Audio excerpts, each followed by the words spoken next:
Bismillahirrahmanirrahim. Assalamualaikum warahmatullahi wabarakatuh.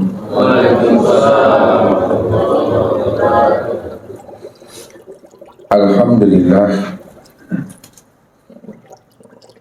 Alhamdulillahilladzi qulubana binuri ma'rifati wal yakin wa adkhilna ma'al awliya'i wassolihin.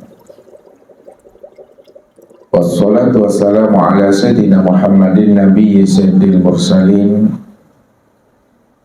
wa ala alihi wa sahbihi rasulillahi ajma'in. Faqala Allah ta'ala fil Qur'anil Karim, a'udzu billahi minasyaitonir rajim, bismillahirrahmanirrahim. Sanurhim ayatina fil afaq wa bi anfusihim hatta yatabayyana lahum annahul haqq wa bil ardi ayatul lil muqinin wa bi anfusikum afala tubsirun. Shadaqallahul azim. Bapak Ibu, saudara dan anak-anak kami jamaah tauhid yang dirahmati Allah.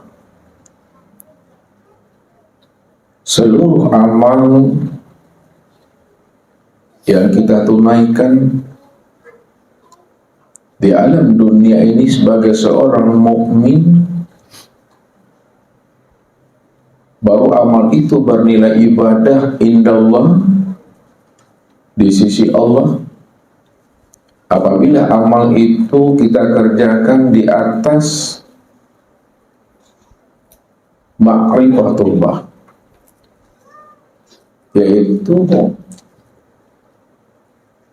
di atas dasar pengenalan diri kita ini kepada Allah Subhanahu wa ta'ala.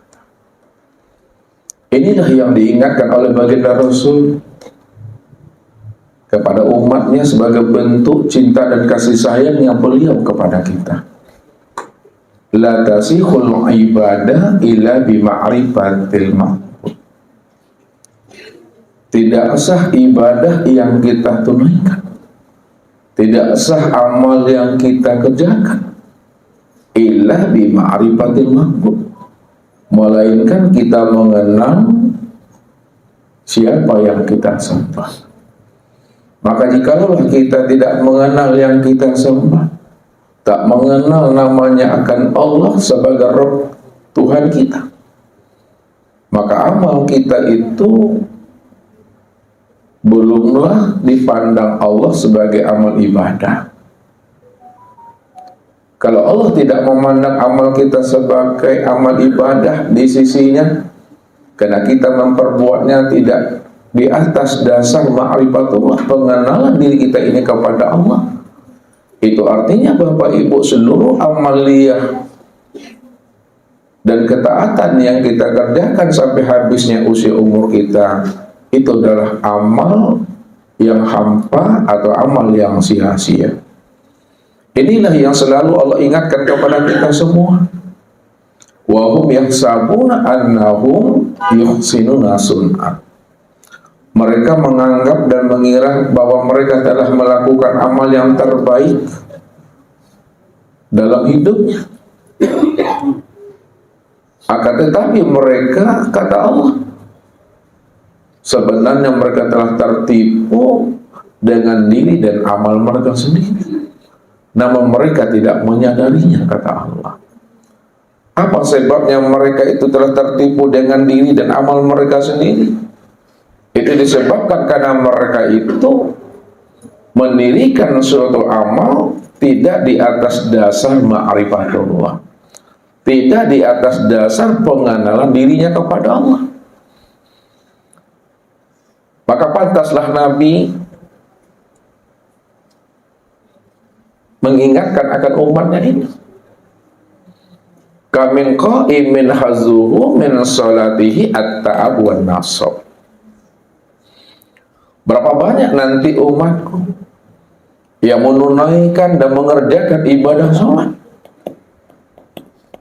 tetapi mereka tidak mendapatkan apa-apa dari ibadah sholat yang mereka tunaikan, melainkan kata Rasul, yang mereka peroleh itu adalah rasa capek, rasa panik, atau rasa letihnya Bapak Ibu. Tidak ada hikmahnya, tidak ada faedahnya. Ini artinya Bapak Ibu, kita setiap hari rajin kita pergi ke ladang, rajin kita pergi ke kebun, tapi hasil kita pergi ke ladang dan ke kebun itu kita tidak mendapatkan apa-apa. Panek awak kapai kapara saya mah, ya. Wak berasiakan ladang itu, wak berasiakan para-para itu. Apakah ladang sawit kan namanya, para karandiah kan namanya. Tapi yang punya ladang, yang punya sawit, yang punya kelapa, kita tidak tahu pemiliknya. Tuncong-tuncong senyok mau berasiakan Bapak Ibu. Lihat tuncong-tuncong Pak Andre. Mau duduk-duduk senyok Pak. Ya, kita kerjakan ladang itu, kita bersihkan sawit itu. Namun pemilik sawit kita tak kenal. Tak kenal kita yang menyuruh. Nah, jangankan dapat upah, jangankan dapat gaji Bapak Ibu. Ayah putih ya, saya pun payah nyawa, nggak kena pe nyawa. Ya, payah-payah saya nyawa menelan air ludawanya. Begitulah beribadah kepada Allah. Jikalau kita ini menunaikan ibadah kepada Allah, baik itu ibadah yang fardu, ibadah yang wajib, maupun ibadah yang sunnah atau nawafil, tapi kita tidak mengenal yang kita sembah, kita tidak mengenal yang memerintah, kita tidak mengenal yang menyuruh, maka ibadah yang kita lakukan selama ini sepanjang hayat kita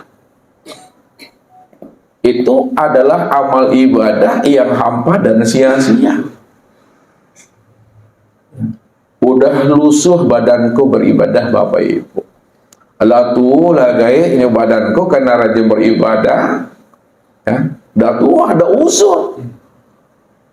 Kita rajin beribadah, tapi kita tidak mengenal yang kita sembah, tak mengenal akan Allah.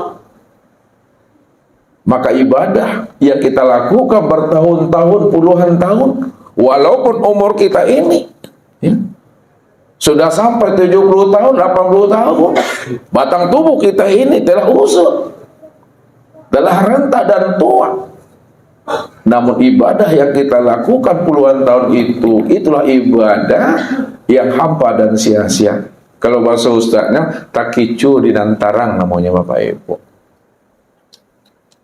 Maka bagaimana supaya ibadah kita, amal dan ketaatan kita tidak tertipu kita dengan amal dan diri kita sendiri?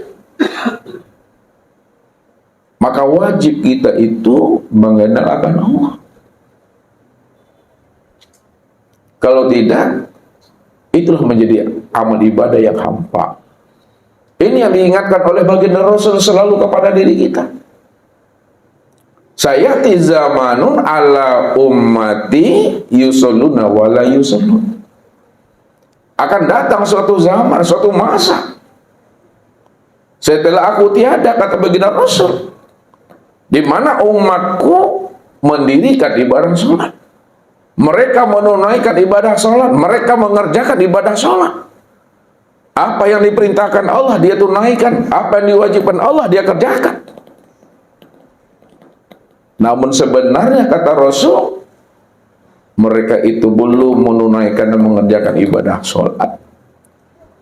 Batang tubuhnya saja Bapak Ibu yang nampak, terlihat melaksanakan perbuatan sholat, berdiri, ruku, iktidal, sujud dan duduk, tapi hatinya, ruhnya belumlah sholat kepada Allah. Ini yang disebut namanya sholat batang tubuh, sholat ritual saja Bapak Ibu. Ya. Nah, sholat batang tubuh, sholat ritual yang tidak ada ruhnya.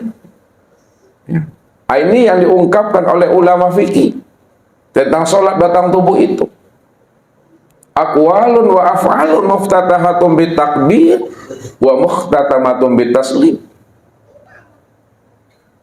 Nah, sholat secara syariat Sholat secara batang tubuh, sholat secara ritual itu adalah beberapa ucapan, perkataan, dan perbuatan yang diawali dengan takbiratul ihram dan diakhiri dengan salam. Walaupun terpenuhi syarat dan rukunnya Bapak Ibu di dalam sholat, namun apabila mereka tidak memahami, tidak mengenal, tidak ingat dia akan Allah yang dia sembah, maka amal ibadah sholat yang dia kerjakan menjadi amal yang sia-sia, amal yang tertolak, amal yang batal. Itu disebabkan karena mereka tidak mengenal akan Allah yang dia ingat dan dia sembah itu. La sholata illa bima'rifatillah. Tidak dikatakan dia mendirikan sholat, belum disebut dia memperbuat ibadah sholat, kalau dia tidak mengenal akan Allah yang ia sembah. Baru dikatakan dia mengerjakan sholat, menunaikan ibadah sholat, baru dikatakan dia beramal dan beribadah indallah, di sisi Allah, apabila dia telah betul-betul ma'rifatullah, mengenal akan Allah yang ia sembah. Sebab kalau kita sudah mengenal Allah yang akan kita ingat dan kita sembah, yang kita ibadahi, insya Allah Bapak Ibu, mudah bagi kita untuk mengingat akan dirinya. Tapi kalau kita tidak mengenal akan dirinya, tak mengenal Rabb yang kita sembah dan kita ibadati itu, bagaimana kita akan mengingatnya? Karena dia itu tidak bisa direnung-renungkan, dia tidak bisa diimajinasikan, dia tidak bisa dikhayal-khayalkan, dia tidak bisa dipikir-pikirkan, tidak bisa diraba-raba dan dirasa-rasa. Apa yang kita raba, apa yang kita rasa, apa yang kita imajinasikan, apa yang kita khayalkan dan kita pikirkan tentang dirinya, dia itu adalah laisa kamitslihi syai'un mukhalafatul lil khawadis. Maka malam ini Bapak Ibu, kita akan mencoba mengkaji lebih halus dan lebih dalam bagaimana cara kita ingat Allah. Kalau kita ingat Allah, apanya Allah yang kita ingat, lalu bagaimana cara mengingatnya? Maka disinilah kita akan mencoba memahami bagaimana para ulama fikih cara mengingat Allah, bagaimana pula ulama tasawuf mengingat Allah, bagaimana pula ulama tauhid mengingat Allah, dan bagaimana pula ulama ma'rifat mengingat Allah. Ini yang akan kita jabarkan malam ini, cara ingat Allah dan bagaimana pula cara untuk mengingatnya. Lalu apanya yang mesti kita ingat daripada Tuhan itu, supaya ibadah kita ini betul-betul ibadah indallah, ibadah di sisi Allah, bukan ibadah indanas, ibadah di sisi manusia. Jadi untuk lebih jelasnya Bapak Ibu, kita akan mencoba memahaminya yang melalui media papan tulis ini. Mudah-mudahan dengan penglihatan, pendengaran, dan akal fikir yang Allah berikan kepada kita sebagai sumber ilmu, mudah-mudahan dengan rahmat dan anugerah Allah, Allah berikan kita kemudahan untuk memahami ilmu ini. Jadi Bapak Ibu, ya, ini cara ingat Allah. Apanya yang kita ingat, lalu bagaimana cara ingatnya. Jadi ingat Allah ini kita bagi Bapak Ibu, ya, kepada 4 pembagian, ya. Ingat Allah dalam pandangan ilmu syariat, ingat Allah dalam pandangan ilmu tarikat, ingat Allah dalam pandangan ilmu hakikat, ingat Allah dalam pandangan ilmu ma'rifat. Jadi ingat Allah dalam pandangan ilmu syariat, ini yang dimaksud adalah ilmu fikih. Jadi orang yang memahami ilmu fikih, ahli dalam ilmu fikih, maka disebut dia namanya dengan fuqaha. Fuqaha itu disebut namanya ahli fikih. Yang kedua, ingat Allah dalam pandangan ilmu tarekat itu adalah ilmu tasawuf. Orang yang ahli ilmu tasawuf disebut namanya orang sufi. Yang ketiga, ingat Allah dalam pandang ilmu hakikat, yaitu ilmu tauhid. Orang yang ahli dalam ilmu tauhid, ini disebut namanya ahli tahqiq. Kemudian ingat Allah dalam pandangan ilmu ma'rifat, itu yang disebut namanya ilmu hikmah. Orang yang ahli dalam ilmu hikmah, maka disebut namanya dengan hukama. Hukama. Yang pertama, Bapak Ibu, kita lihat.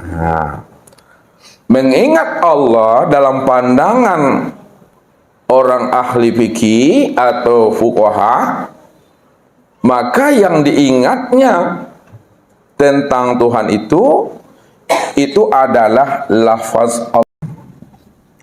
Jadi kalau orang fikih, ahli syariat, ahli fuqaha, dia mengingat Allah, mengingat Tuhan itu, yang diingatnya itu adalah lafaz Allah.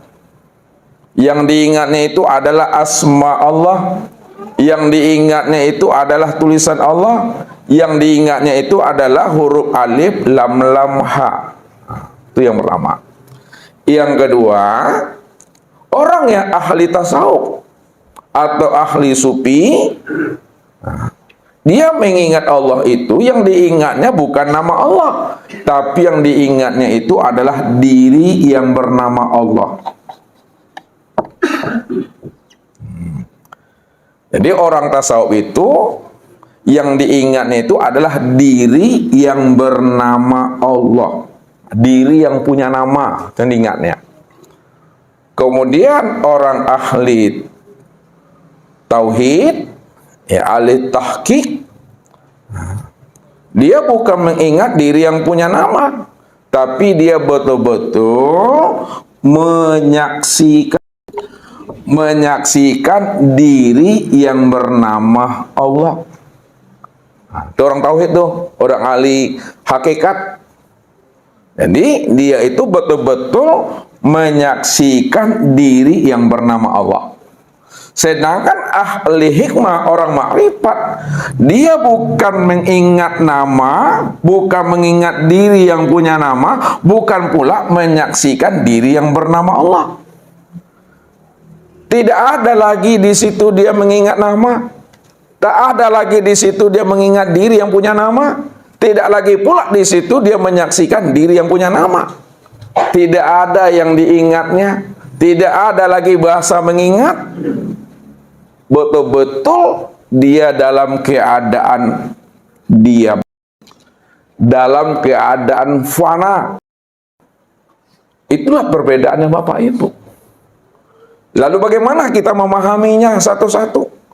Dari 4 derajat ilmu ini, sesuai dengan pandangan para ulama, fuqaha, sufi, tahqiq, dan hukama. Kita lihat yang pertama. Dalam pandangan ilmu syariat, yang disebut orang ahli fikih, dia mengingat Allah itu, yang diingatnya itu adalah lafaz Allah, kalimat Allah. Kalaulah lafaz Allah yang diingat, asma Allah yang diingat, lafzul jalalah yang diingat, ini yang dikatakan Rabb menurut mereka, ini yang dianggapnya Tuhan bagi mereka, lalu ditanamkannya dalam akalnya, dihunjamkannya ke dalam hati, dibayangkannya huruf Allah, tulisan Allah dalam akal dan hatinya. Itu artinya dia telah terang-terangan, telah nyata-nyata menjadikan huruf Allah, lafaz Allah menjadi berhala di dalam akal pikir dan hatinya. Samalah mereka itu taubahnya seperti umatnya Nabi Musa itu. Makanya Allah katakan, innakum zalamtum bi anfusikum bi ikhadzikumul ajlah. Sesungguhnya kamu telah berbuat zalim terhadap dirimu sendiri, disebabkan karena kamu telah menyembah patung anak sapi. yang dipahat, yang diukir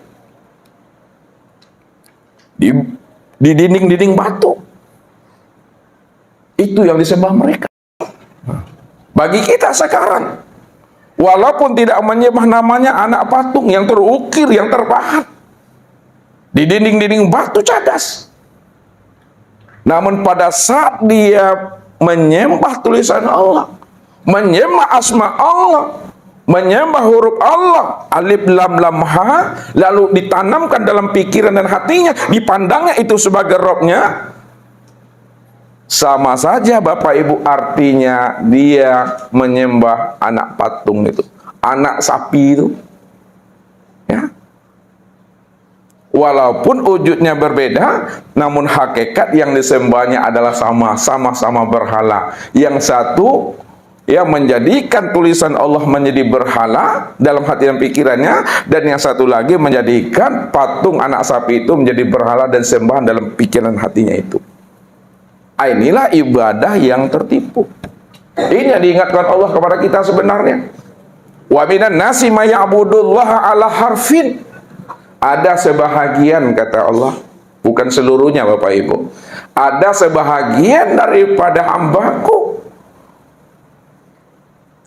dia menyembah aku, dia mengingat aku, tapi sayang, kata Allah, yang disembahnya dan yang diingatnya itu bukanlah diriku, tapi yang disembah dan diingatnya itu adalah lafaz Allah, tulisan Allah, asma Allah. Inilah syirik tulen namanya.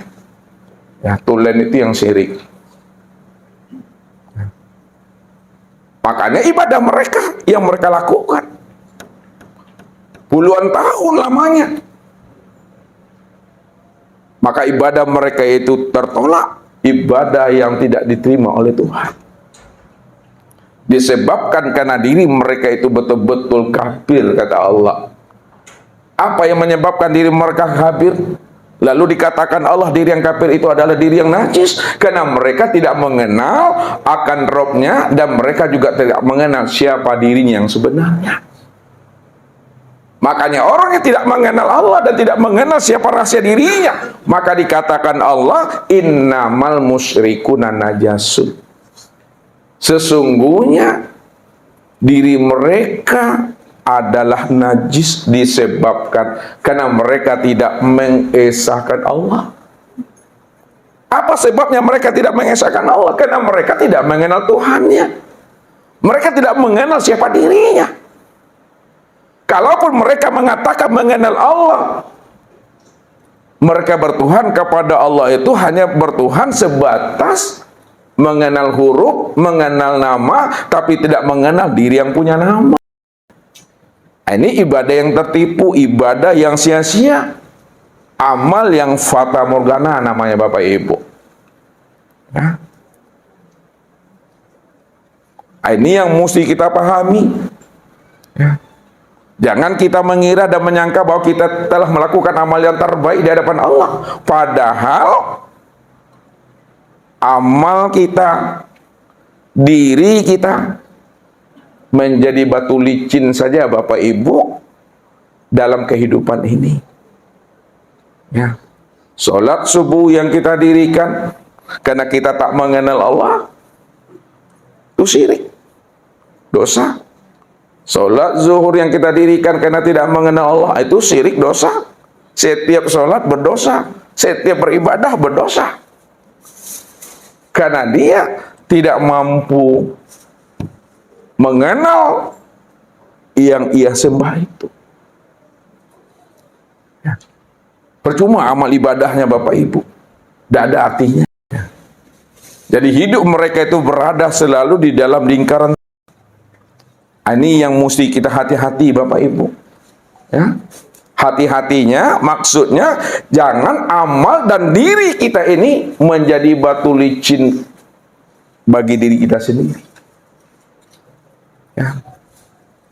Nah, disinilah kita wajib bermakrifat, wajib kita mengenal Allah itu sebelum mati Bapak Ibu. Jadi ilmu makrifat itu wajib dipelajari. Ya. Bukti wajibnya Kalau kita tidak mengenal Allah dalam hidup, tak mengenal Allah kita dalam beribadah, tak mengenal Allah kita dalam beramal, maka seluruh amal ibadah dan ketaatan kita sepanjang umur hidup kita ini meninggalkan cangkangnya, maka amal kita itu tertolak itu. Sia-sia belaka Bapak Ibu. Itu yang dikatakan namanya najis batin. Jadi yang dikatakan najis batin itu tidak mengesahkan Allah, tidak mampu memandang Allah, tak mampu menilik Allah pada sekalian yang wujud, pada sekalian alam, dan pada dirinya. Itu yang najis batin. Dicuci pun, dibersihkan pun dengan 7 lautan, 7 samudra, maka tidak akan pernah bersih dan suci dirinya Bapak Ibu. Jadi pahamilah, tiliklah ke dalam.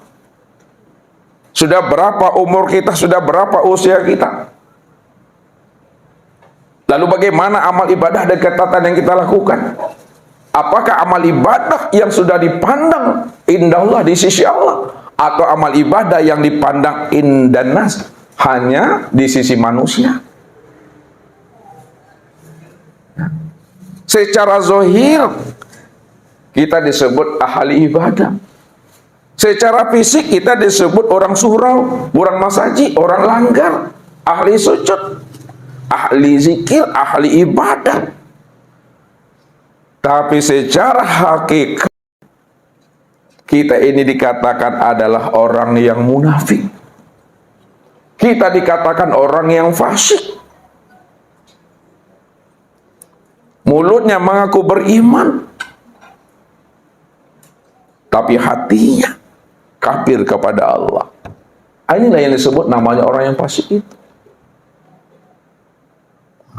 Ini yang pertama Bapak Ibu, memahaminya. Yang kedua,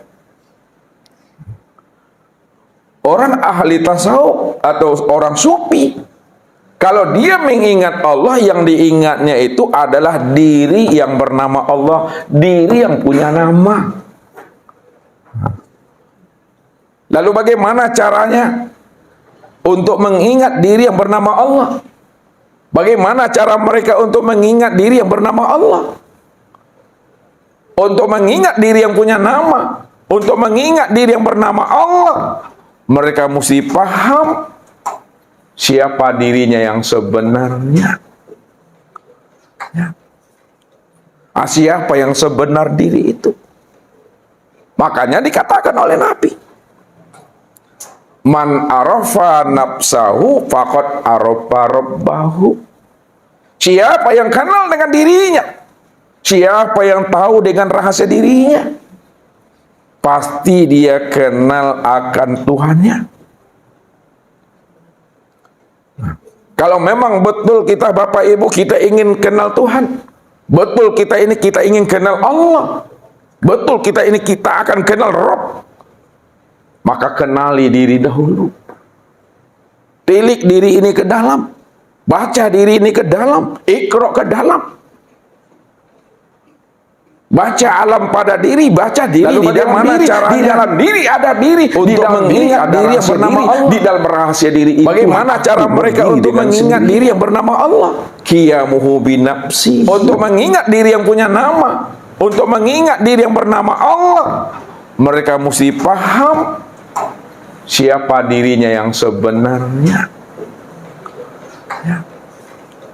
Siapa yang sebenar diri itu?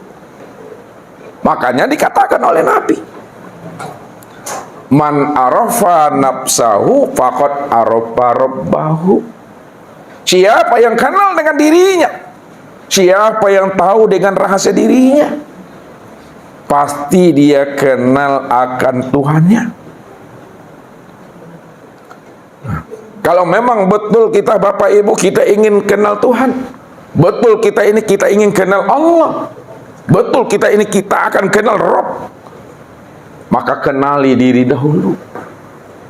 Tilik diri ini ke dalam, baca diri ini ke dalam, iqra ke dalam. Baca alam pada diri, baca diri di dalam diri. Di dalam diri ada diri, di dalam diri ada rahasia diri. Di dalam rahasia diri itulah aku berdiri dengan sendirinya. Qiyamuhu binafsihi. Maka untuk menilik dan menyentar diri ke dalam perlu namanya kebeningan hati, perlu kesucian diri. Karena kebeningan hati, kesucian diri, kalau kita menilik ke dalam, pasti tahu kita siapa diri kita yang sebenarnya. Karena Nabi katakan apa? Al-qalbu kamislil mir'a man nazara fihi tajalla rabbahu. Hatinya Bapak Ibu, hatinya orang yang beriman, hatinya orang yang mukmin, laksananya sebuah cermin. Kalaulah hatinya orang beriman, hatinya orang yang mukmin, hatinya Bapak Ibu ini laksananya sebuah cermin, kata Rasul. Man nazara fihi tajalla rabbahu. Siapa yang mau bercermin ke dalam hatinya, siapa yang mau menyilau dan menilik ke dalam dirinya, ke dalam kalbunya, pasti dia mampu menyaksikan akan Tuhannya. Makanya untuk menyaksikan, untuk menilik Tuhan itu mesti ke dalam diri. Namun kenali dulu diri kita itu. Kalau kita tidak kenal diri, bagaimana kita bisa akan memandang akan Tuhan itu ke dalam diri kita ini? Ini yang dikatakan oleh baginda Rasul. Man talabal maula bi ghorin nafsin faqad dolalan bahidah. Siapa yang ingin melihat Tuhan, siapa yang ingin mencari Tuhan, siapa yang ingin berlikuk dan bersuah dengan Tuhan, keluar daripada dirinya,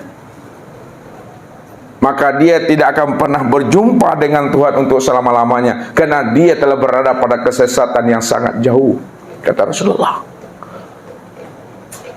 Maka untuk menilik Tuhan, untuk mencari Tuhan, untuk bersuah dengan Tuhan, tilik ke dalam diri, lalu kenali siapa diri kita itu. Man ana, siapa aku, aku yang sejati, aku yang sebenar-benar aku yang seakmal diri.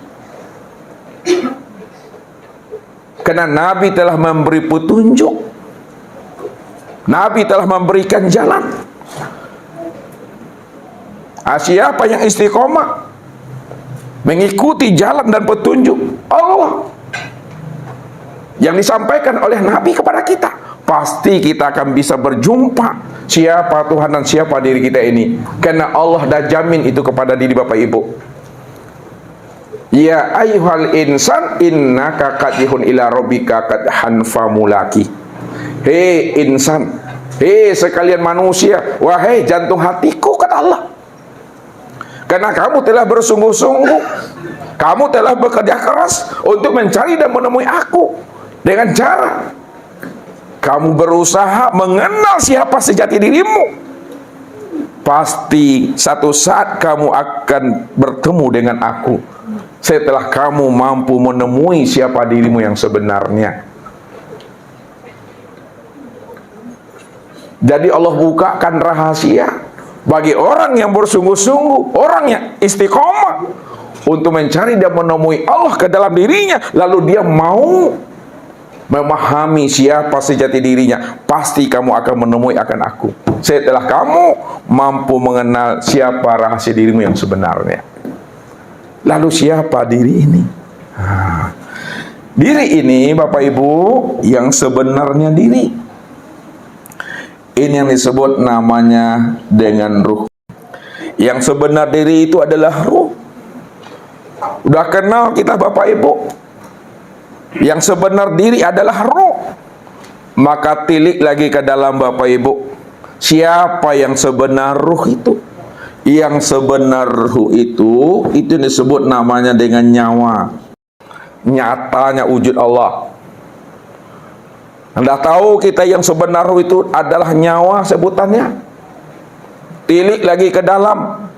Karena ini yang dimaksudkan oleh Nabi itu senter ke dalam, ikro ke dalam. Nah, setelah kita paham yang sebenar ruh itu adalah nyawa, maka tilik lagi ke dalam nyawa. Siapa yang sebenar nyawa? Yang sebenar nyawa itu yang dikatakan namanya dengan napas. Udah kenal kita Bapak Ibu, yang sebenar nyawa itu adalah napas. Tilik lagi ke dalam, siapa yang dikatakan sebenar napas? Yang dikatakan sebenar napas itu, itulah namanya dengan sir. Sir itulah yang dikatakan yang sebenarnya napas. Udah tahu Bapak Ibu bahwa yang sebenar napas itulah sir. Tilik lagi ke dalam sir itu. Siapa yang dikatakan yang sebenar sir? Yang dikatakan sebenar sir itu adalah namanya Nur Muhammad.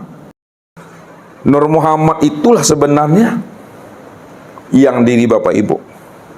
Udah tahu kita Bapak Ibu bahwa Nur Muhammad itulah yang sebenarnya diri kita. Tilik lagi ke dalam Nur Muhammad. Siapa Nur Muhammad itu sebenarnya? Nur Muhammad itulah yang dikatakan namanya dengan sifat. Sifat yang 7. Sifat yang 7 itu maksudnya yaitu sifat sama, basar, kalam, ilmu, qudrat, iradat, dan hayat. Jadi yang sebenarnya Nur Muhammad itu adalah sifat yang 7.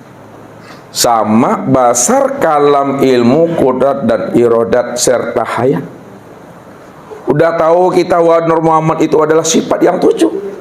Tilik lagi ke dalam, siapa sifat yang 7 itu?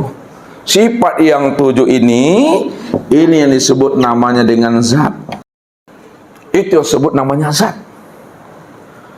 Udah tahu kita siapa yang sebenar zat? Tilik lagi ke dalam. Rupanya yang sebenar zat itulah wujud kita. Siapa wujud kita? Wujud kita itulah yang dimaksud namanya dengan insan. Itulah diri kita Bapak Ibu. Setelah kita paham, memandang asal usul diri kita ini secara tarki, yang diri kita itu adalah ruh, yang ruh itu adalah nyawa, nyawa itu adalah napas, napas itu adalah sir, sir itu adalah Nur Muhammad. Nur Muhammad itu sifat yang 7, sama, basar, kalam, ilmu, qudrat, iradat, hayat. Lalu siapa sifat yang 7? Sifat yang 7 itu adalah zat. Siapa zat? Zat itulah wujud kita. Siapa wujud kita? Itu yang disebut namanya insan. Ini disebut namanya tarki. Setelah kita melakukan tarki, dah tahu kita siapa diri kita, lakukan lagi namanya tanazul. Siapa insan? Insan itulah wujud kita. Siapa wujud kita? Wujud kita itulah yang zat. Siapa yang zat? Zat itulah sebenarnya yang sifat 7. Siapa yang sifat? Yang sifat itu adalah Nur Muhammad. Siapa sebenarnya Nur Muhammad? Itu adalah sir. Siapa sebenarnya sir? Itu adalah napas. Siapa napas? Napas itu adalah nyawa. Siapa nyawa? Itu adalah ruh. Siapa sebenar ruh? Ruh itulah sebenarnya diri kita. Rupanya dia memandang kepada dirinya seorang Bapak Ibu. Namun diri dengan nama tidak akan pernah berpisah cerai. Kalaulah boleh Ustaz tahu ibu-ibu, ini Ibu Linda lah dulu. Nama Ibu Linda itu letaknya di mana? Di KTP, di KK, pada uda, pada ayah, pada ibu. Di mana letak namanya? Alhamdulillah. Mana yang diri Ibu Linda itu yang mana? Ruh. Mana yang dikatakan ruh? Mana yang disebut nyawa? Mana yang disebut napas? Mana yang dikatakan sir? Mana yang dikatakan Nur Muhammad? Mana yang dikatakan sifat? Mana yang dikatakan zat? Siapa yang wujud diri kita? Itu insan. Siapa yang sebenarnya insan? Siapa yang sebenarnya wujud kita? Siapa sebenarnya zat? Siapa yang sebenarnya sifat? Siapa sebenarnya Nur Muhammad? Siapa yang sebut sir? Siapa yang katakan nafas? Siapa yang katakan nyawa? Siapa yang katakan roh? Dia. Maka diri dengan nama yang punya diri tidak akan pernah berpisah dia. Inilah dia maksudnya itu. Al-insanu siri wa siri sifati wa sifati la ghairi. Insan itu adalah rahasiaku, rahasiaku itu adalah sifatku, sifatku itu tiada lain adalah aku. Maka jangan Bapak Ibu pisahkan zat dengan sifat. Jangan diceraikan sifat dengan zat. Nah, lihat. Ini zat dan sifat. Zat dengan sifat, dua yang tiada bercerai, dua yang tiada berpisah. Walaupun dia tiada bercerai, dua yang tiada berpisah, namun hakikat dua yang tiada berpisah dan bercerai itu hakikatnya adalah satu. Nah, sekarang kalau memang satu Bapak Ibu, antara zat dengan sifat mana yang sebenar wujud? Sifat atau zat? Adalah zat. Lihat. Kalaulah zat dengan sifat yang sebenar wujud itu adalah zat, lalu zat ini apa bagi sifat? Nah, kalau tak paham Bapak Ibu diputar dulu ke bawah. Nah, ya. Sifat ini apa bagi zat? Putar ke bawah dulu. Sifat ini adalah kenyataan zat. Kalaulah sifat itu kenyataan zat, maka siapa sebenarnya sifat itu? Sifat itu itulah sebenarnya wujud zat. Wujud zat. Kalaulah sifat itu yang sebenarnya wujud zat, lalu sifat itu apa? Lalu zat itu apa bagi sifat? Nah, diputar lagi ke atas lagi, dinaikkan ke atas. Kalau kita sudah tahu bahwa sifat ini kenyataan zat, sifat ini adalah wujud zat, sekarang zat itu apa bagi sifat? Zat itu adalah diri bagi sifat. Namun wujud daripada zat itu adalah sifat. Pak Bapak Ibu, nggak dipesong-pesong sekete. Diadu-adu, dikacau-kacau dia. Ya, biar tahu kita. Kalau bahasa yang mudah, ini sengaja usah putar-putar itu, ya, nggak panjang-panjang lele. Zat dengan sifat tidak pernah berpisah cerai dia. Yang sebenar-benar ada itu zat. Berarti sifat itu di luar zat atau sifat itu di dalam zat? Sifat ini bukan di luar zat, tapi sifat itu di dalam diri zat. Nah, kalaulah sifat itu di dalam diri zat, maka sebenarnya sifat inilah yang dikatakan kenyataan zat. Kalaulah sifat ini disebut kenyataan zat, maka sesungguhnya sifat itulah yang disebut wujud zat. Kalaulah sifat itu yang disebut wujud zat, maka sifat itu yang sebenar-benarnya, yang zat itu yang sebenarnya Bapak Ibu. Ya, nah, sekarang kita beri nama Bapak Ibu. Diberi nama lagi. Zat siapa namanya, sifat siapa pula namanya.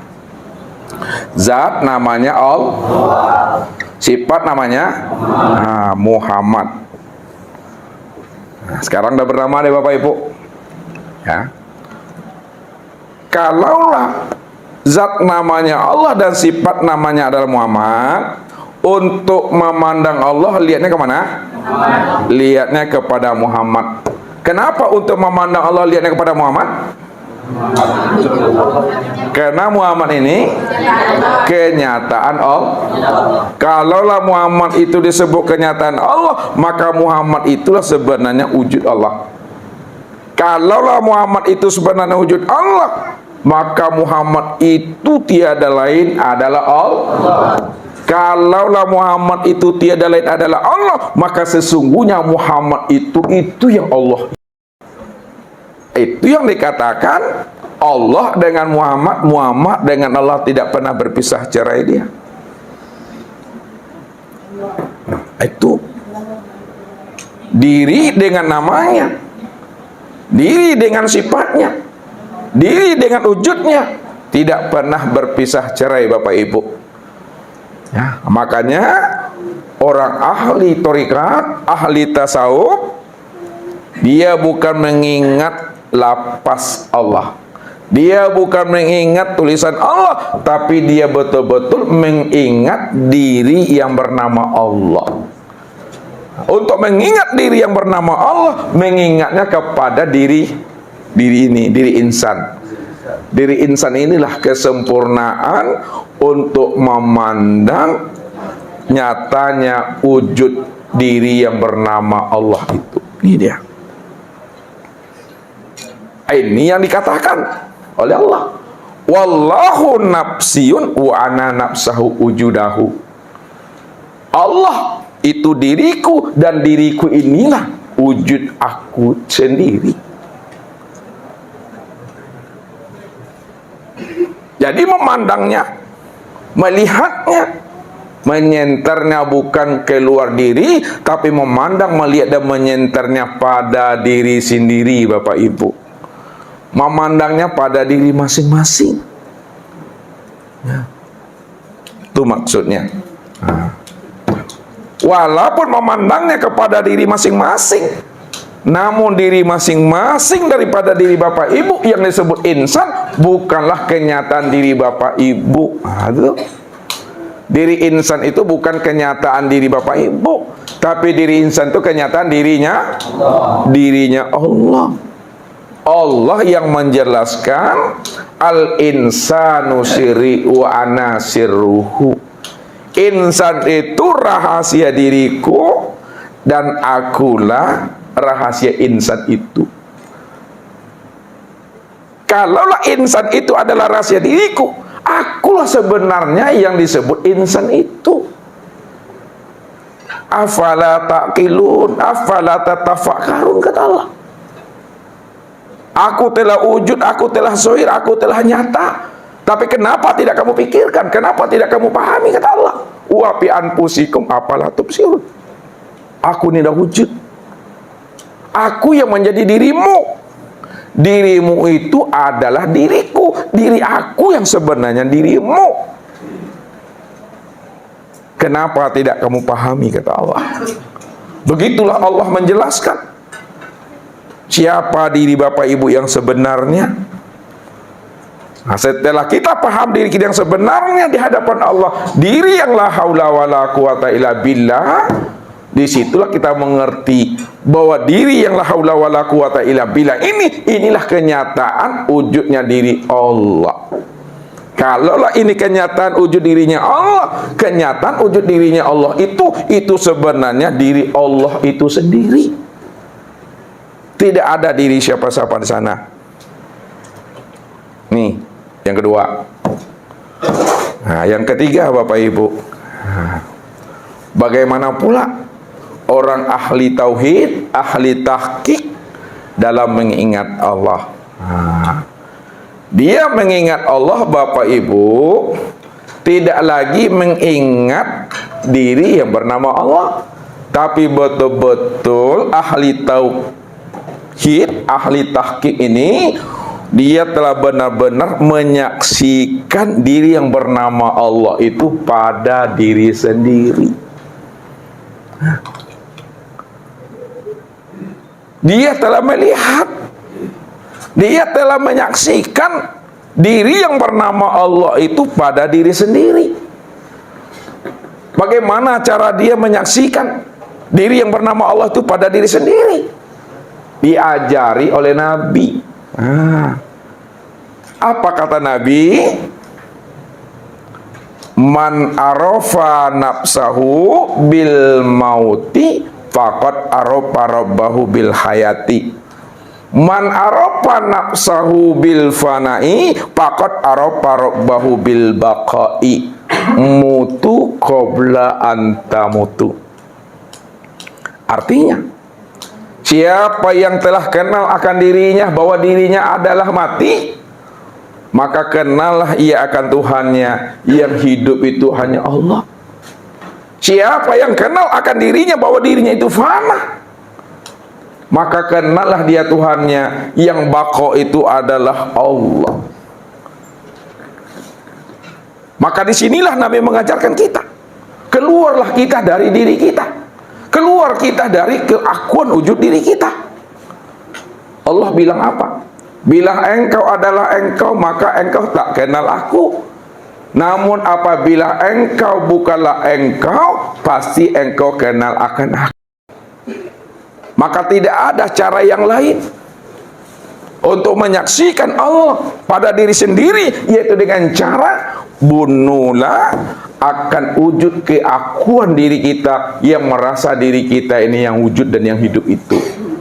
Bagaimana cara mematikan akan wujud keakuan diri kita yang merasa diri kita itu yang wujud? Maka isbatkanlah ke dalam hati ini, iktiqadkan ke dalam hati, jazamkan ke dalam hati.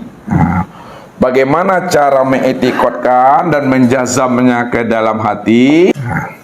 Caranya jazamkan, ya, la maujudan bil haqqi illallah.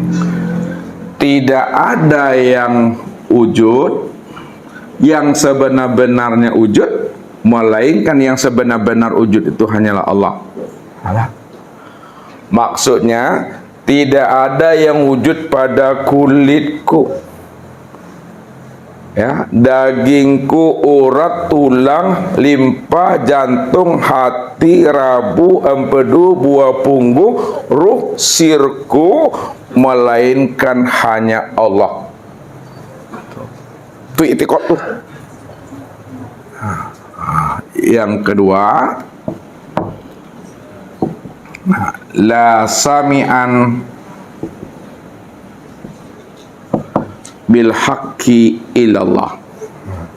Tidak ada yang sebenar-benarnya mendengar, melainkan yang sebenar-benarnya mendengar hanya Allah pada telingaku.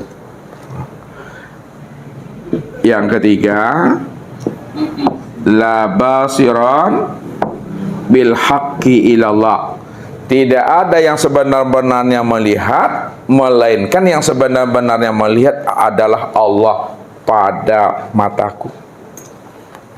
Yang keempat, la mutakalliman bil haqqi ilallah. Tidak ada yang benar-benar berkata, melainkan yang benar-benar berkata hanya Allah pada lisanku. Yang kelima, la aliman bil haqqi illallah. Tidak ada yang sebenar-benarnya mengetahui, melainkan yang sebenar-benar mengetahui itu adalah Allah pada hatiku. Kemudian yang keenam, la qadiran bil haqqi ilallah. Tidak ada yang sebenar-benarnya kuasa, melainkan yang sebenar-benar kuasa itu adalah Allah pada tulangku. La muridan bil haqqi ilallah. Tidak ada yang sebenar-benarnya berkehendak, melainkan yang sebenar-benar berkehendak adalah Allah pada nafsuku. La hayyan bil haqqi ilallah. Tidak ada yang sebenar-benarnya hidup, melainkan yang sebenar-benarnya hidup itu hanyalah Allah pada jiwaku. Itulah cara kita mengiktikadkannya. Itulah cara kita itu menjazamkannya. Kalau kita sudah mengiktikadkan, sudah menjazamkan, tidak ada yang wujud, tidak ada yang mendengar, melihat, berkata, mengetahui, berkuasa, berkehendak dan hidup pada diri kita, melainkan hanya Allah. Ketika itulah diri kita itu telah mati, Bapak Ibu. Sebab apa? Man aropa robbahu fasadal jasad. Man aropa robbahu fasadal jasad. Man aropa robbahu fasadal jasad. Siapa yang telah betul-betul mengenal Tuhannya? Siapa yang telah mengenal Tuhannya? Tuhannya itu yang sebenar wujud. Tuhan itu yang sebenarnya hidup. Disitulah dirinya betul-betul binasa. Kalaulah dirinya binasa, itu artinya bahwa sesungguhnya dirinya itu adalah tiada. Nah, dirinya. Kalaulah diri kita tiada, maka sebenarnya diri kita itu adalah tuli. Sebenarnya diri kita ini adalah buta. Sebenarnya diri kita ini adalah bisu. Sebenarnya diri kita ini adalah bodoh. Sebenarnya diri kita ini adalah lemah. Sebenarnya diri kita ini adalah papa. Dan sebenarnya diri kita ini adalah mati. Nah, jadi ketika diri kita telah mati, maka yang hidup itu hanya Allah. Yang wujud itu hanya Allah. Yang melihat dan mendengar itu hanya Allah. Tidak ada diri Bapak Ibu di situ. Itu sudah menyaksikan. Sudah menyaksikan Allah pada diri sendiri. Itulah makna ya, tumaknina itu. Itulah makna berdiri tegak betul itu. Itulah makna qiyamu binafsihi. Karena Allah cuma yang wujud, wujudnya mutlak. Ya, itu mandangnya. Udah menyaksikan tuh Bapak Ibu. Nah, ketika kita telah menyaksikan Allah pada diri sendiri, yang bernama Muhammad. Muhammad itu sudah sempurna rupanya insan. Maka barulah sampai Bapak Ibu kepada makom ma'rifat. Orang yang sudah sampai kepada makom ma'rifat, pada saat dia telah menyaksikan Allah, pada saat dia telah melihat Allah pada dirinya sendiri, ketika itu hilanglah penyaksian terhadap Allah itu. Hilanglah penyaksian dia untuk mengingat Allah. Maksudnya hilang penyaksian melihat dan mengingat Allah. Tidak ada lagi kata-kata yang mengingat. Tidak ada lagi kata-kata ingat. Tidak ada lagi kata-kata menyaksikan. Dan tidak ada pula kata-kata yang disaksikan. Tidak ada saksi menyaksikan di situ. Tidak ada ingat dan mengingat di situ. Kalau tidak ada kata-kata menyaksikan dan yang disaksikan, ingat dan mengingat, lalu yang ada hanya diam saja Bapak Ibu. Diam itu maksudnya sadar sesadar-sadarnya, paham sepaham-pahamnya, yang wujud senyata-nyatanya adalah Allah secara mutlak. Kenapa? Karena ketika itu diri kita itu sudah fana billah itu. Udah karam wujud kita ke dalam wujudnya Allah tuh. Udah karam hayat kita ke dalam hayatnya Allah. Kalau sudah karam, sudah fana, maka disitulah duduknya diam. Tidak ada perlu lagi diucapkan Bapak Ibu. Tak perlu disebutkan lagi. Contoh tak perlu diucapkan Bapak Ibu. Contoh tak perlu diungkapkan dengan kata-kata. Kalaulah Ustadz dah paham, sudah sadar Ustadz, ini batang tubuh Ustadz, ini tangan Ustadz, ini kaki Ustadz, ini mata Ustadz, ini telinga Ustadz, ini hidung Ustadz, ini mulut Ustadz.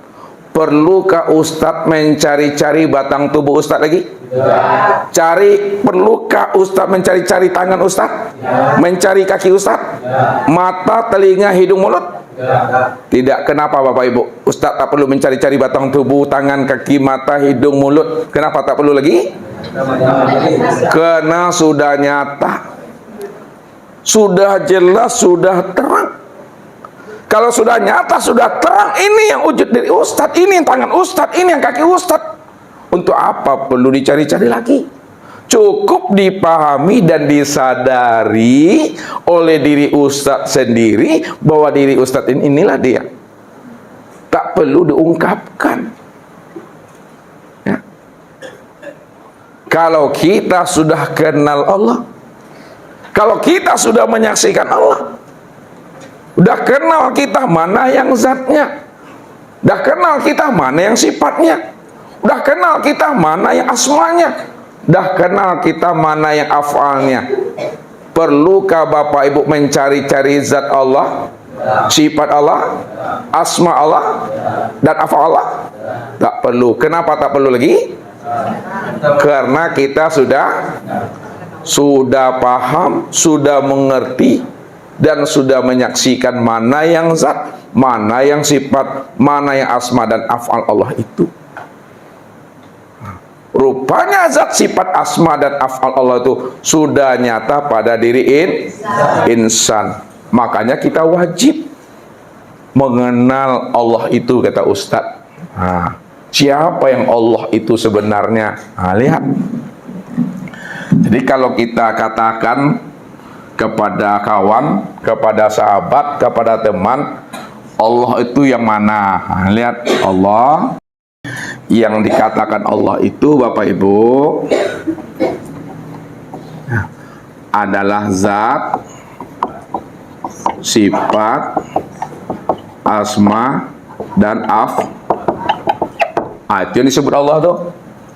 Jadi yang disebut Allah zat, sifat, asma, dan af'al. Sekarang zat, sifat, asma, dan af'al Allah itu sudah nyata pada diri insan. Ya, sudah nyata pada diri insan. Ya. Kalau memang sudah nyata zat, sifat, asma Allah pada diri insan, lalu kita lihat af'al Allah pada insan, apa namanya? Tubuh namanya.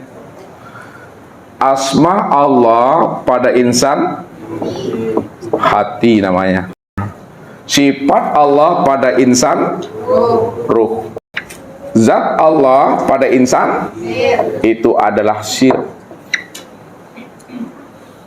Ya, jadi kesimpulannya, af'al Allah, asma Allah, sifat Allah, dan zat Allah yang sudah nyata pada tubuh, hati, ruh, dan sir, ini disebut namanya dengan wujudullah. Ini wujudullah itu betul-betul nyata sini, Bapak Ibu, wujudullah. Ini mesti dipahami itu. Makanya Ustaz bilang, ya, kenalilah Allah, kenali Muhammad, kenalilah namanya insan itu. 3 tapi orangnya 1. Bagaimana kita mendudukkan Allah, Muhammad, dan insan itu pada sifat Allah itu? Kita lihat nih penguraiannya. Kita detail nanti Bapak Ibu ya. Untuk melihat Allah, Muhammad, dan insan, atau sebut Adam lah, nah, biar tidak ragu pula nanti Bapak Ibu ya. Lihat, kita mencocokkan, menyesuaikan yang sifat Allah itu. Sama, lihat, sama itu pada Allah, sedangkan sami'un, ya, itu pada Muhammad. Sama pada Allah, sami'un pada Muhammad, telinga pada Adam. Basar bagi Allah, basirun bagi Muhammad, dan mata bagi Adam. Kemudian kalam bagi Allah, mutakalimun bagi Muhammad, dan mulut bagi Adam. Ilmu bagi Allah, alimun bagi Muhammad, kemudian hati bagi Adam. Qudrat bagi Allah, qadirun bagi Muhammad, dan tulang bagi Adam. Iradat bagi Allah, muridun bagi Muhammad dan darah bagi Adam. Hayat bagi Allah, hayun bagi Muhammad, kulit daging bagi Adam. Ini yang sempurna Bapak Ibu. Ya, maksudnya apa tuh? Sama bagi Allah, samiun bagi Muhammad, telinga bagi Adam. Lihat sama. Sama itu maksudnya yang mendengar. Yang mendengar itu adalah Allah. Sedangkan samiun, kenyataan yang mendengar itu adalah Muhammad. Ulang lagi nih, lihat. Sama artinya yang mendengar. Yang mendengar itu siapa? Allah. Samiun, kenyataan yang mendengar. Kenyataan yang mendengar itu nyata pada Muhammad. Kalaulah Muhammad ini kenyataan yang mendengar, siapa sebenarnya kenyataan yang mendengar itu? Itu adalah Allah. Kemudian telinga pada Adam. Ini yang sempurna itu. Paham itu? Coba Bapak Ibu. Basar apa artinya? Itu terjemah, masuk kita makna lah, terjemah makna. Basar apa artinya? Lari kijang kerimbo mah. Basar yang melihat. Melihat pada siapa? Yang melihat? Pada Allah. Basirun, kenyataan. Kenyataan yang melihat pada Muhammad. Kemudian mata pada Adam. Satu juga orangnya itu kan, yang melihat Allah. Kenyataan Allah itu kan Muhammad. Kenyataan yang mendengar itu, kenyataan yang melihat itu kan Muhammad. Nyata pada Adam, mata dan telinga. Itu dia sempurna tuh. Makanya satu orangnya. Ya. Tak perlu lagi Bapak Ibu mencari Allah dan Muhammad, karena dia sudah nyata pada Adam. Kalau memang sudah nyata Allah dan Muhammad itu pada Adam, maka apa arti Adam nih? Adam nih berapa huruf nih, Pak Ji? Yang mana tiga aja sebut? Alif, dal. Lihat, bukan 4, bukan 5, tapi 3. Alif. Alif ini maknanya Allah. Dal maknanya dalil. Mim maknanya Muhammad. Jadi Adam, Allah, dalil Muhammad. Maksudnya Allah nyata pada Muhammad. Paham tuh? Dalil apa artinya? Dalil itu bukti, dalil itu nyata. Ya, Allah berdalilkan Muhammad. Allah betul-betul nyata. Buktinya itu pada Muhammad itu dia. Ini dia orangnya itu. Kalau memang Allah telah betul-betul nyata pada Muhammad, maka disitulah letak Adam itu artinya tiada. Adam itu tiada. Kalau Adam itu tiada, lalu siapa yang ada? Yang ada itu adalah Allah. Kalau Allah cuma yang ada, lalu siapa Adam yang sebenarnya bagi Allah? Nyatanya Allah, wujudnya Allah. Kalau Adam itu nyatanya Allah, wujudnya Allah, maka Adam itulah sebenarnya Allah itu sendiri. Maka disitulah Allah mengatakan wa khalaqa Adam ka suratihi. Apa artinya itu? Wa khalaqa Adam, dan dijadikan Adam ka suratihi, sesuai dengan gambaran dirinya. Maka juga dikatakan dalam hadis qudsi yang lain, khalaqal insan ala suratir rahman. Khalaqal insan ala suratir rahman. Apa artinya itu khalaqal insan?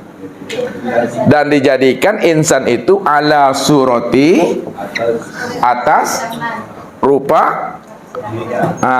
rupa gambaran Ar-Rahman. Ar-Rahman siapa? Allah. Kalaulah insan itu dijadikan, ini bahasa syariat, sesuai dengan gambaran Ar-Rahman, itu sebenarnya insan itu, Adam itu, itulah Allah itu sendiri itu. Bahasa kiasnya, yang menjadikan insan itu yang jadi insan. Bahasa perumpamaannya, yang menjadikan Adam itu yang jadi Adam. Hakikatnya Allah tidak pernah menciptakan, hakikatnya Allah tidak pernah menjadikan. Karena menciptakan dan menjadikan itu bahasa orang umum, bahasa orang awam, bahasa syariat. Kalau bahasa hakikat, tidak ada menciptakan dan tidak ada pula menjadikannya. Kalau tidak ada menciptakan dan menjadikan, lalu bagaimana cara memahaminya? Bagaimana cara memahaminya? Bahasa menciptakan tidak ada, bahasa menjadikan juga tidak ada. Lalu apa cara memahaminya? Siapa tadi ngomong nih? Tajali, tajala. Tajali apa? Tajali Adam itu tajaliku. Doa. Khalaqtuka li ajli. Itu maksudnya tuh. Khalaqtuka li ajli. Khalaqtuka li ajli. Bahwa aku ciptakan engkau itu adalah untuk melihat akan nyatanya diriku. Makanya Adam itu tajaliku, Adam itu rupaku, Adam itu wujudku. Kalau Adam itu rupaku, Adam itu wujudku, Adam itu sifatku, Adam itu rahasiaku. Di mana ada Adam, di situ ada aku. Di mana ada sifat, di situ ada aku. Itulah makna wahwa ma'akum itu. Wahwa ma'akum. Nih. Wahwa ma'akum. Wahwa ma'akum. Coba terjemah dulu Pak Ibu. Wahwa ma'akum. Dan dia berserta kah? Yang dia ini siapa nih Pak Haji? Yang dia ini Allah. Yang ma'akum Muhammad. Rupanya tadi siapa tuh? Adam. Itu maksudnya Allah bersama Adam. Kalaulah Allah bersama Adam, maksudnya di mana ada Adam, situ ada Allah. Di mana ada kamu, di situ ada aku. Apa sebabnya di mana ada Adam, di situ ada aku, di mana ada kamu, situ ada aku? Adam ini apa bagi Allah? Sifat atau zat? Adam itu adalah sifat. Allah itu apa bagi Adam? Adalah zat. Itu maksudnya. Zat dengan sifat tidak pernah berpisah cerai dia. Kenapa? Karena sifat itu dari diri zat. Itu maksudnya kata zat, wahai sifat, kemanapun kamu berada, aku tetap selalu beserta dirimu. Itu kata zat kepada sifat. Wahai sifat, kata zat, dimanapun kamu berada, aku tetap bersamamu. Sekarang ganti namanya. Zat itu bernama Allah, sifat itu bernama Adam. Apa kata Allah kepada Adam? Wahai Adam, dimanapun kamu berada, aku tetap selalu bersama dirimu. Itu di mana ada Bapak Ibu, di situ ada Allah. Itu maksudnya tuh sempurna. Makanya tidak ada lagi di situ bahasa menyaksikan. Tidak ada lagi bahasa disaksikan. Ya, tidak ada menyaksikan, tidak ada disaksikan, tak ada mengingat, tak ada yang diingat. Cukup diam. Diam di dalam paham di dalam kesadaran yang hening dengan sehening-heningnya itu. Tahu maksudnya paham dalam sadar, sadar dalam keheningan itu? Pahami, rasakan diri kita ini ya. Diri kita ini yang dirinya yang sebenar-benarnya. Setelah paham diri kita ini yang dirinya yang sebenar-benarnya, jangan dirasa-rasakan juga lagi. Ya, dah tahu kita ini yang dirinya, untuk apa juga lagi disebut. Ya, bapak ibu dah pakai baju, dicari-cari juga baju itu lagi. Padahal baju itu udah dipakai. Allah itu udah nyata zatnya, dan nyata sifatnya, dan nyata asma dan afalnya. Jangan dicari-cari juga Allah tuh, karena sudah nyata dia pada Adam tuh. Itu maksudnya. Kalau dicari juga lagi bapak ibu, itu yang butuh sange itu. Ada itu butuh sange. Butuh sange, sange butuh. Itu. Makanya orang yang buta sange, apa kata Allah? Ya, inna syarad dawabi indallah summun mu'mun umyun fahum la yaqilun. Apa artinya itu? Inna syarad dawabi indallah summun mu'mun umyun fahum la yaqilun. Sesungguhnya seburuk-buruknya dawab, apa artinya dawab?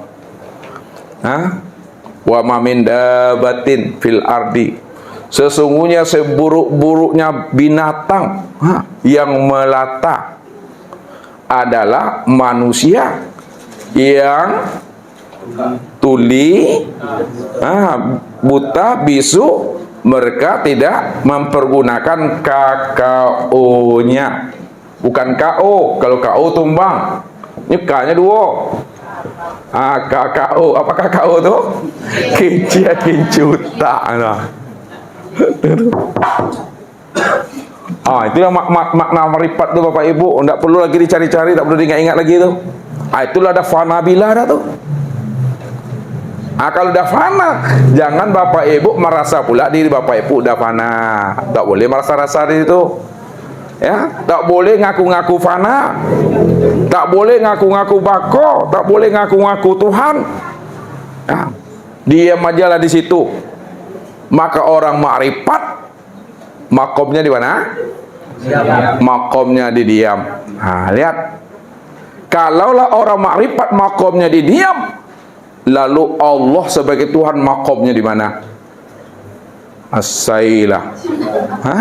Coba, ini pertanyaan baru. Anda PR. Kalaulah makom orang makrifat duduknya di diam, lalu makom Allah sebagai Tuhan makomnya di mana? Paham? Mandai-mandai. Tugas bapak ibu tuh. Ya, carilah itu dulu. Ya, kalau lo dapet jam putih-putih mengaji. Ya, kalau lo dapet jam putih-putih mengaji. Ndak malam kok turunnya, mungkin besok malam kan turunnya tuh. Yang penting sebelum mati dah dapat jawabannya tuh. Kalau makom kita orang makrifat duduknya di diam, maka makom Allah sebagai Tuhan duduknya cari sendiri. Makanya ilmunya nggak habis-habis bapak ibu kan? Itu tuh keluar dia malam nih. Kesimpulannya, kesimpulan lagi. Kesimpulan yang sebenar ingat tidaklah ingat. Ya, kesimpulan ingat Allah itu tidak ingat. Orang yang tidak ingat Allah itulah yang dikatakan ingat. Orang yang ingat itu belum dikatakan ingat. Yang dikatakan ingat adalah tidak ingat. Yang tidak ingat itu yang sebenar ingat. Oleh karena itu jangan mengingat-ingat. Kalau mengingat-ingat itu tanda tidak ingat. Yang sebenar ingat tidak mengingat. Kalau diturunkan bahasa ingat ke bawah, ya, bahasa ingat ke bawah, ingat itu cukup disadari dan dipahami diri kita tidak ada, yang ada hanya Allah. Kalau tidak ada Allah, sudah wujud Allah, sudah terang Allah, tak perlu diingat-ingat juga Allah lagi. Ini udah nyata ya, jangan diingat-ingat juga lagi. Nikmati, jalani. Itu yang saya bilang tuh, nikmati, jalani, rasoi lah tuh. Kok panik monju, kok kantuk bawa lalu tuh. Ya, lapar makan, nawi minum. Ya, tuh, gaduh le kok sakit berbef. Selesai ngajin bubarnya sudah tuh le. Aduh le habis.